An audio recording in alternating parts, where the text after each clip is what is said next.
hand of Kukai the Saint! With the third strike, Rekka awakened Kukai's Madogu Oni.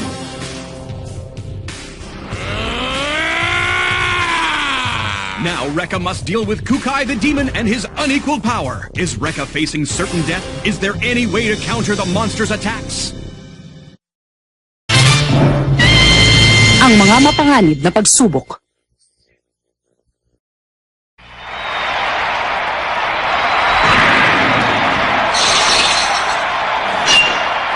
Espada Rekka! Rekka!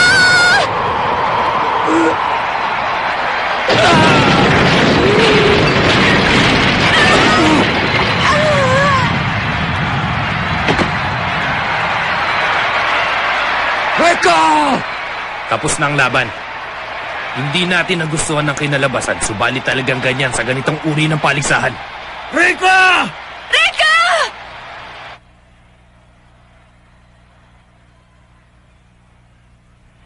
Talaga bang natalo na ang pangkat ng Hokage?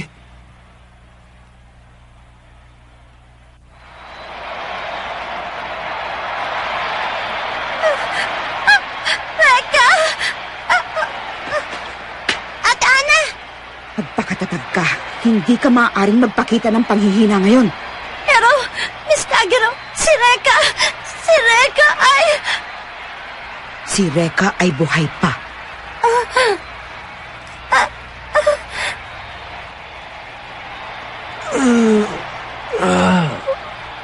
Buhay pa siya! Mabutit nakailag ka. Maswerte ka pa rin bata ka. Pero ngayon, hindi na!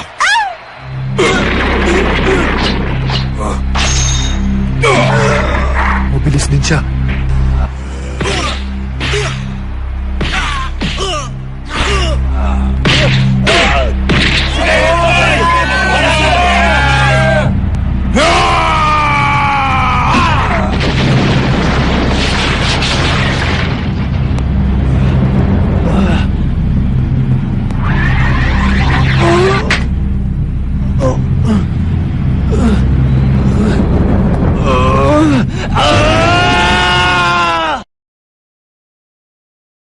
Nakatayo pa rin siya! Pagkatapos ng bugbog na tinanggap niya kay Master Kukai, nakayanan pa rin niyang tumayo!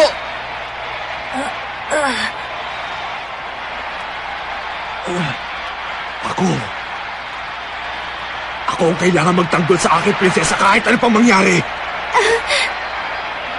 Kahit ikamatay ko pa, hindi pa rin ako matatalo sa'yo! Kahit na ikamatay mo pa, bata. Buhay mo na ngayon na nakataya sa labang to. At buhay ng isa pang nilalang. Alam mo ba kung ano ibig sabihin nun?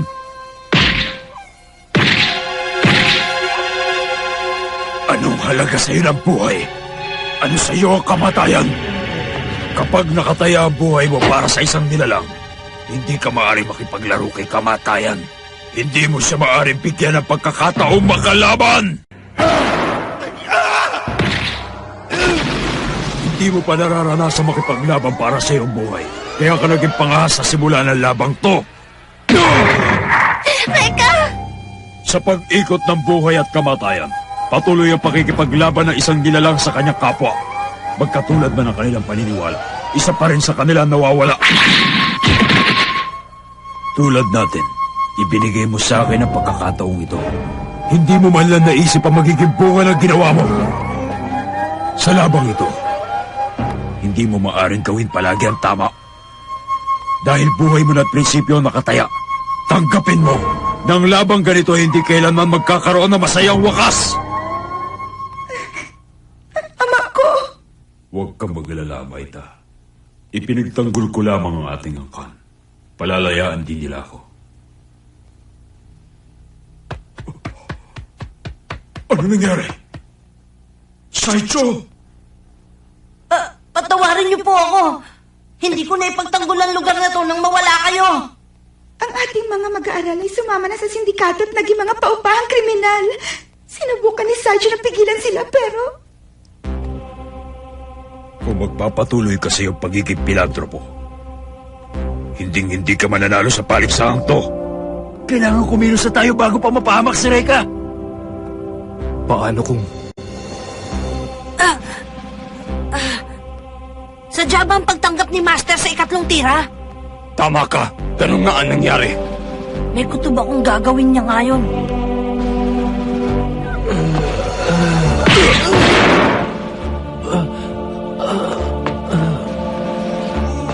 Makinig ka, Reka. Ang bawat pangkat na iyong haharapin ay mga profesional na mandirigma. Kung kinakailangan, kaya nilang tapusin ang kalaban na walang pag-aalinlangan. Kung gusto mong malalo sa paligsahang to, kailangan maging katulad mo rin sila. Kailangan mo rin maging isang Diablo. Diablo? Taglay mo ba ang kakayahan para maging isang Diablo? Ako? Magiging isang Diablo? Gawin mo para matalo mo ko. Isang Diablo lamang ang makakatalo sa isa pang Diablo. Handa ka na ba para maging Diablo, Reka?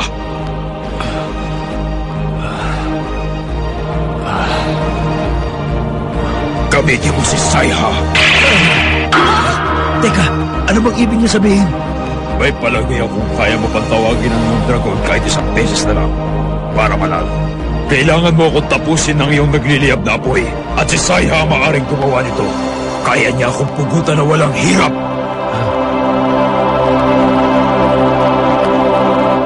Hindi niya pwedeng sabihin yun. Gusto na ba niyang mamatay? Reka! Niloloko ka lang! Baka pati mong yan ni Kukay para matalo ka! Oo nga! Reka! Huwag mo gamitin si Saya! Pero kung hindi niya gagamitin si Saya, hindi mananalo si Reka. Ha? Baliwala sa kanyang kapangyarihan ni Nadare.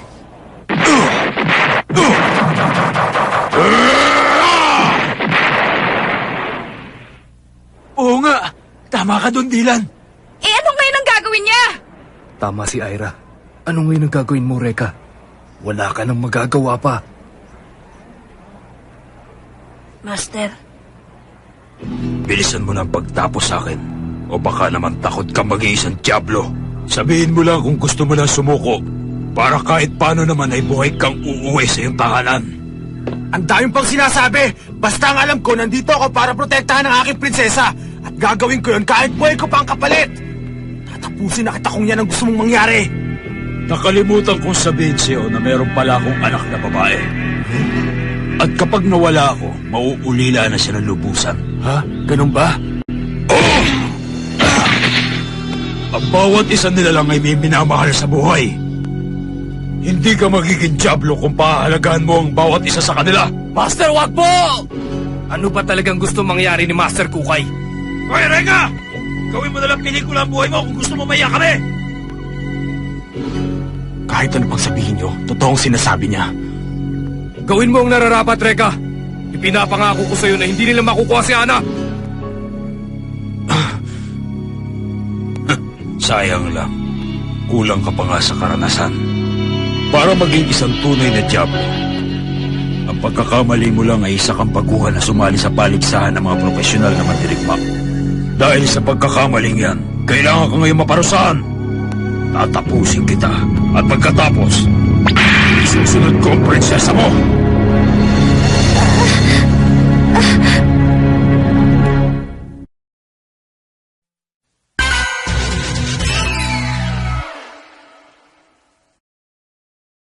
Tatapusin kita. At pagkatapos, isusunod kong prinsesa mo.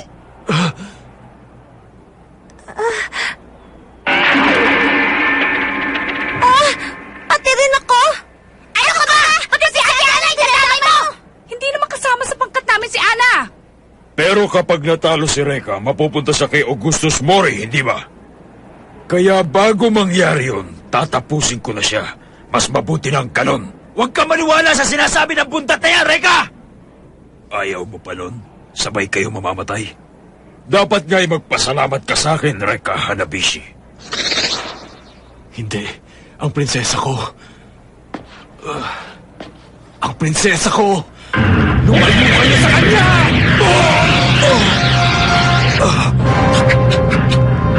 Flame Dragon! Saiha!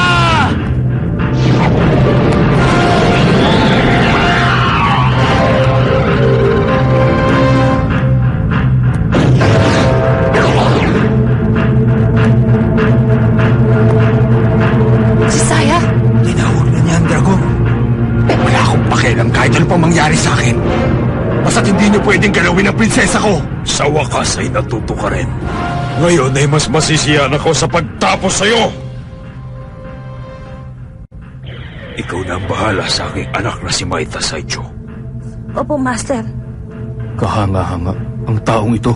Nais niyang magpakamatay. Ha? Para kay Reka.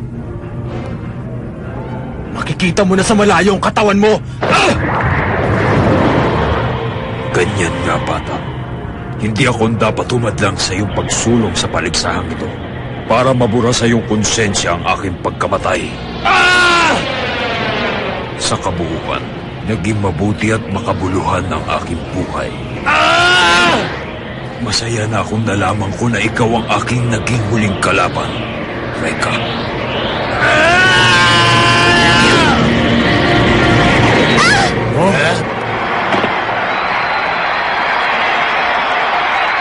Ni hindi man lang niya ito iniwasan. Napakabilis ng mga pangyayari. Master! Master Kukay!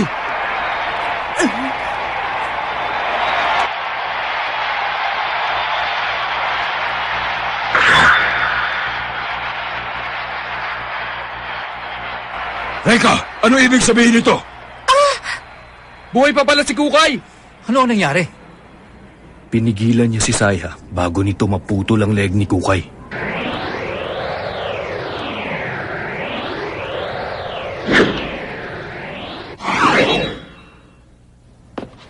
Kukay, bakit hindi mo iniwasan yung huling tira ko sa'yo? At saka hindi lang yan, ha? Yung mga suntok mo sa akin kanina, hindi naman talaga lahat tumatama, eh. Kaya naman pala eh. Tama ang hinala ko. Ang isang mandirigmang mahina at hindi batong puso'y hindi kailanman mananalo sa paligsahang ito. Gusto ni Master Kukay na matutunan ni Reka ang pagiging isang mandirigma sa paligsahang ito. Ang hindi ko lang maintindihan ay bakit kailangan pa niyang isakripisyo ang kanyang buhay? Sa palagay ko, gustong akuin ni Master Kukay ang kasalanan. Kasalanan? Ang kasaysayan ng buong angkan ng Ku ay mahigit ng 200 taon. Pagkatapos ng insidente sa Yakuza, pansamantalang nawala si Master Kukay. Noon din nasira ang ating dangal dahil sa kagagawa ng ilan nating mag-aaral.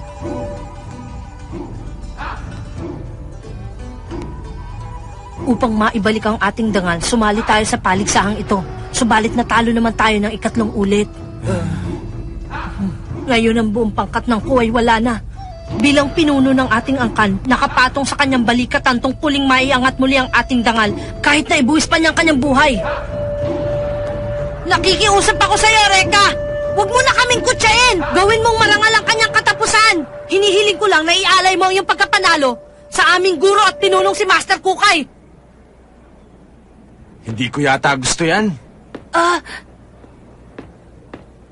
Hindi ko gusto yun.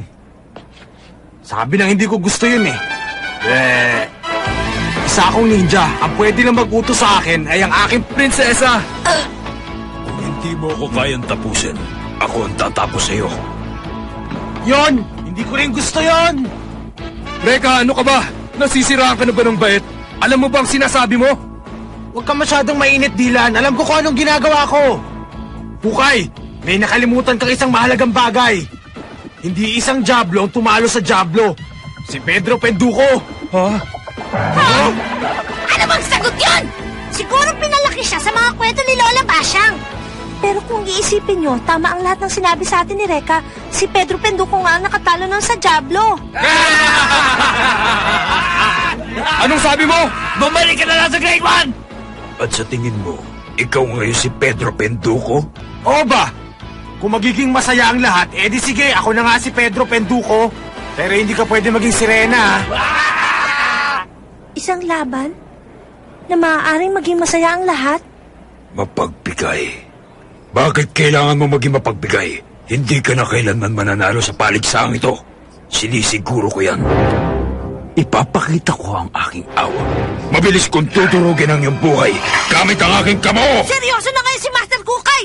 Talagang tatapusin ka na niya ngayon, Reka! Ano? Nag-aanda siya para sa final succession technique, ang Kushichi Kosatsu. Inaatake nito ang bawat pulso ng ating katawan at mabilis na nawawala ng buhay ang kalaban.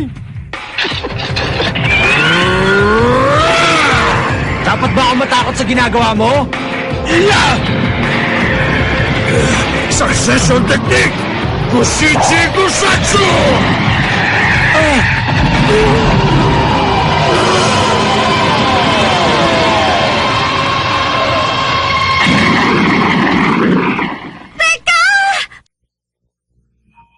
Hindi ko maigalaw ang buong katawan. Ano bang nangyayari? Patay na ba ako? Hindi ko na maililigtas ang aking prinsesa. Pero pinili mo ang makipaglaban, hindi ba? Sino nagsabi nun? Nais kong masaksihan kung paano mo paliligayahin ang lahat ng tao habang nakikipaglaban. Subalit kung sumusuko ka na, ay kalilimutan na rin kita. Sayang lamang.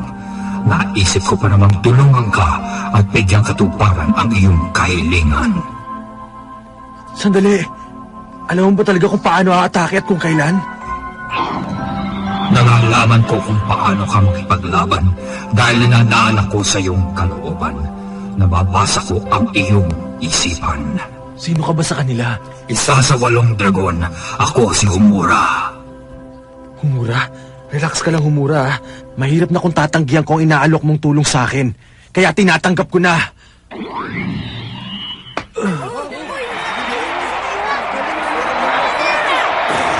Hindi. Nakatayo pa rin siya sa lakas na ginawa kong pagtira. Nakatayo pa rin siya! Ang alam ko, napuruhan na siya! Ano ka ngayon, Humura? Sa pagkakataong ito, hindi pa rin ako susuko. Isa kang mandirigma na nais kong maging kakampi. Mula ngayon, maaari mo na akong tawagin kahit na kailan mo kailangan. Sisiguraduhin ko lang yung katapusan. Pag tinamaan muli si Reka, sigurado akong tapos na siya. Ngayon na! Ryunel, Third Dragon! Humura! Ibang klase na yan! Bagong dragon ang lumabas! Nagawa niyang tawagin ng kanyang 3 dragon.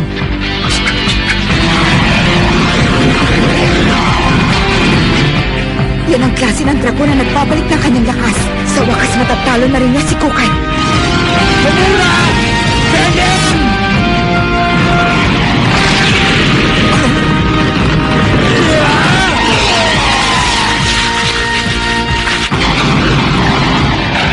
Hindi ako makapaniwalang nagawa niya yun! Master! Ha? May natitira pa siyang ganong klaseng kapangyarihan?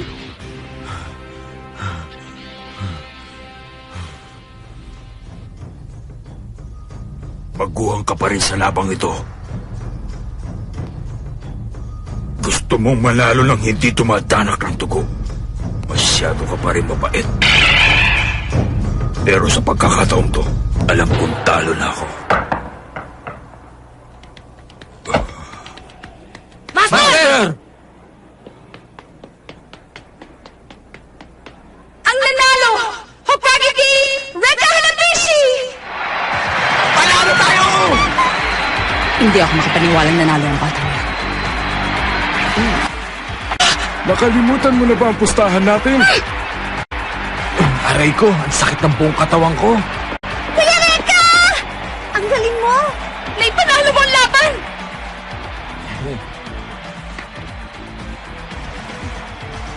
Pinilit ko talagang tapusin siya nung aking huling tira. Pero naligtasan pa rin niya ang aking huling pagsubok. Isang laban na maaaring mapasaya ang lahat. Isang paniniwala ng isang mandirigma na si Reka. Yun ang tutularan natin. Maasahan mo, Master. Ang galing ka rin!